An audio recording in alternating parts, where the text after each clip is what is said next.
a video on some radios here. I thought it would be maybe helpful to kind of see my thoughts on some of these different radios.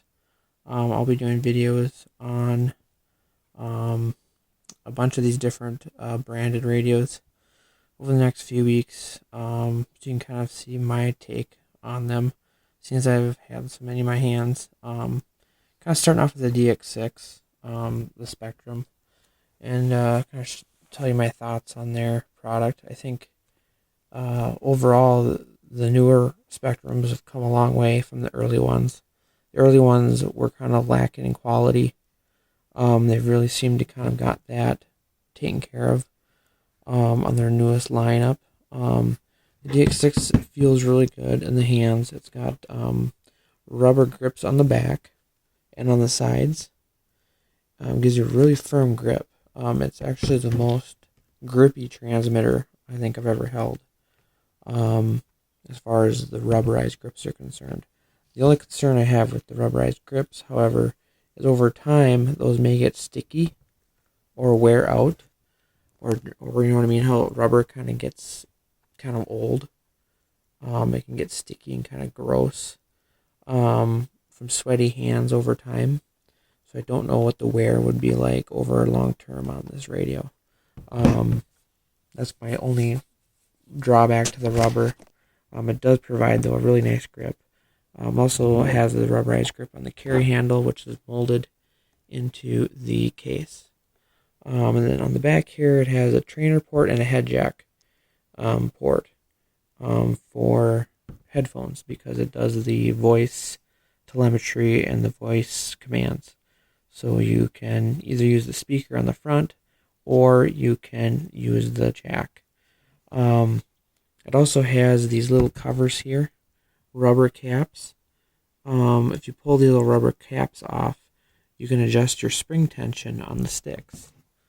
Kind of like on the Airtronics. Those ones were done on the front. These ones are done behind the rubber caps. That's a nice feature. Not all manufacturers provide that. Not that it's a big deal to take the back of the case off to adjust it, but it is a little more convenient to make those adjustments to your stick tension. Having said that, the stick tension or the stick quality is pretty good on the Spektrum radios.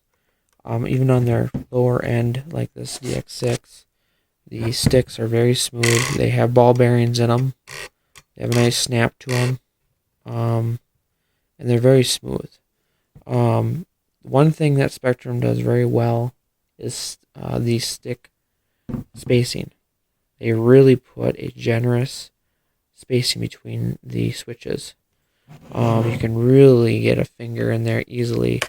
Even with both switches closest together, you can easily get your finger in between. Not many radios allow you that kind of clearance. Futaba has the biggest failure on that. You can't even get them through hardly at all on this one without the switch being forward. It's just they didn't provide adequate spacing between the switches. The JR is a little better. JR does a good job with it as well. You know, you can get your fingers in between. Once again. So that's important. So Spektrum did a good job on that. And so that's something to look at if you want to pinch fly.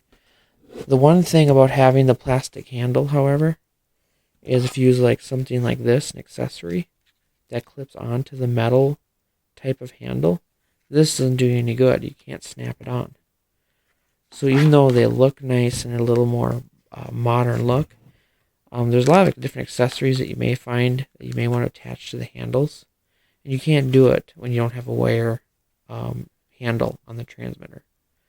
So you have to use Velcro like I do down here if I want to use the Tactic SLT AnyLink module, which is pretty cool because you can fly the anything that uses SLT receivers with this radio as well.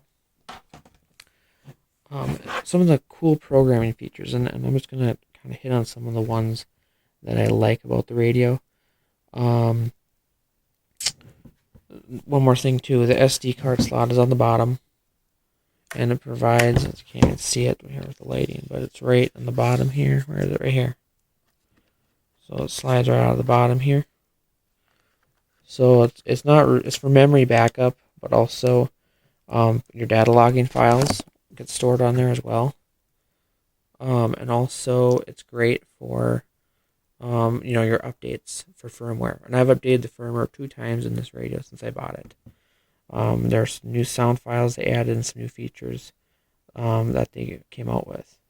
The other thing I like about the radio is the bass. They did a good job about making it so it doesn't rock back and forth.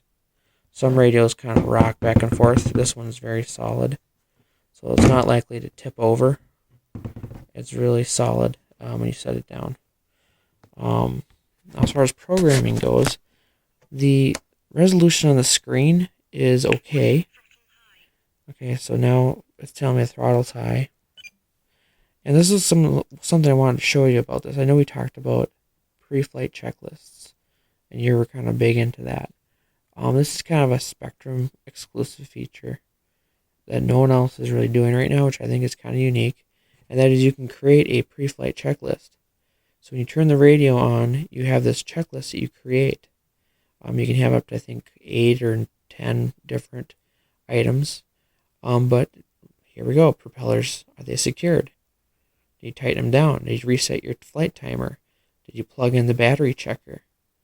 And they have some generic ones to start with, but you can edit. And actually, I typed this one out in the radio program. So this one was not a factory one. This one I created for plugging that battery checker. Sometimes you can forget. So it's kind of a neat way to have your pre-flight checklist built into the radio. I think that's a really smart thing they did. Like I said, Spektrum specific. You could probably manipulate the Jetty to do something like that with the voice, because you can create your own voice files. With this one, you cannot create your own voice files. They have a pre-select list of things that the radio can tell you and say, but you can't create your own as of right now. The Jetty, you can create any sort of voice file, but this checklist is very nice the way that they set this up. So before it allows anything to turn on, you have to select through and confirm that you are going through your checklist before your flight. And you can set that up so that it's only for per session, or so every flight you have to go through the checklist. So you can set that in the settings. And then the voice prompts are nice too. Like I said, you have your agility mode, altitude hold mode, your stability mode, return home mode. And you can hear it pretty well. The volume is really low right now because everyone's sleeping, but you can turn this up. It's pretty loud. You can adjust the volume on the speaker. Otherwise, the headphone jack is obviously another option. So you can assign a voice command to any switch position. Very similar to the Jetty in that respect. As far as programming is concerned, it's pretty easy to use. It's got the scroll wheel. You can go through different settings or do rates and expos. You can adjust all that specific to flight modes if you want, throttle curves, mixing, your telemetry functions. I got some set up on here to kind of demonstrate how that works. You can set it up different ways so it automatically will tell you when something's wrong, or you can have it prompt you on a regular basis. You also can look at the screen, and the data logging can also be done as well. But it's interesting. This is how it kind of shows like your GPS, speed, altitude, heading, your distance, and feet. So once again, it's kind of a tracking device. If you went down, it's kind of like the RSSI with the TRANS. And your latitude and longitude GPS position. And also your current flight time. So it kind of gives you all that information. You can scroll to the next screen, flight path capacity. So if I had the sensor on your quad, you would have your current, your capacity, your temperature of your battery, and then your maximums and minimums and things like that as well. So you can just kind of scroll through telemetry that way. I don't know how to exit the telemetry screen. Once you kind of click into it, it doesn't seem to let you out of it. This is kind of like your new home screen then. If I click into the menu and back out, it brings you to your home screen. But as soon as I roll the scroller, It goes into the telemetry screens. It doesn't give you a way to get back out of it. So anyways, that's kind of a unique function there. Let's see, system setup is where you have more of your model select, model type, model name. Now this radio has a really high capacity for model memory. You can store 250 model setups in this radio. Spektrum just decided to eliminate the whole model memory issue, and they just put a standard 250 model memory in all their radios, which was a really neat idea. The only thing with their telemetry that's kind of terrible is they make you use a separate module to plug all your sensors into.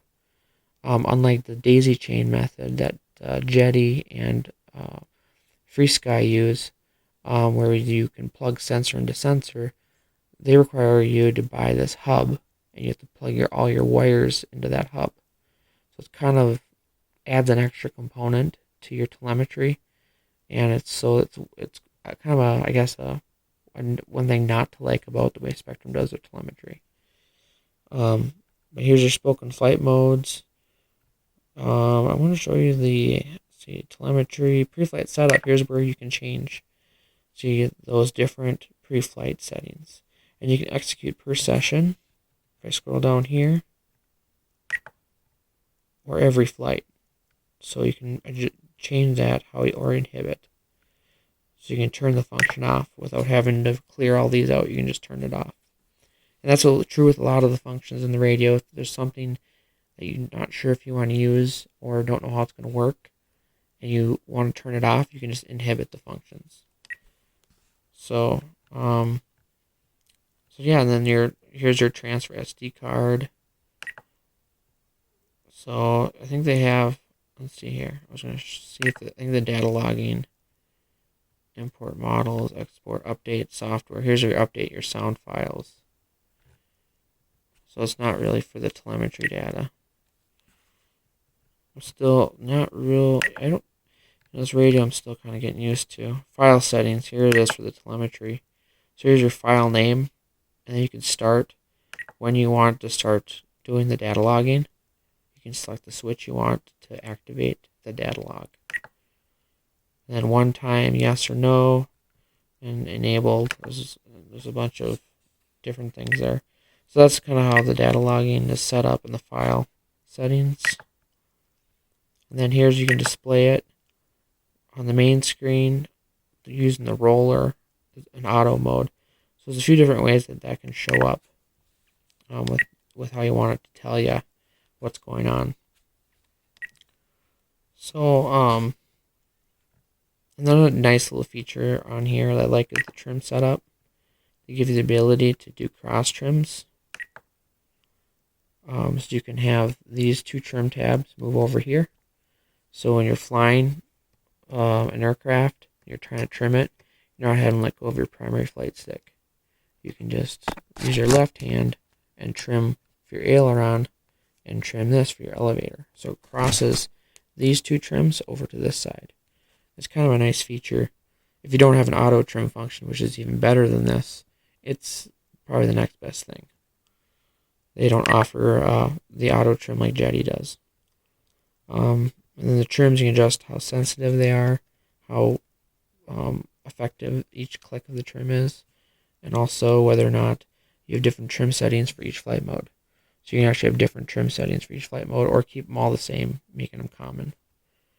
So you go to separate or flight mode. They're specific to flight modes. So, but I guess just a few things about the radio. One thing I don't like about the radio, other than the telemetry module, is I don't like the antenna. Why they decided to make these things stick up like this, I'm sure it's just their style, but like you're in your case, this won't fit because of this darn thing.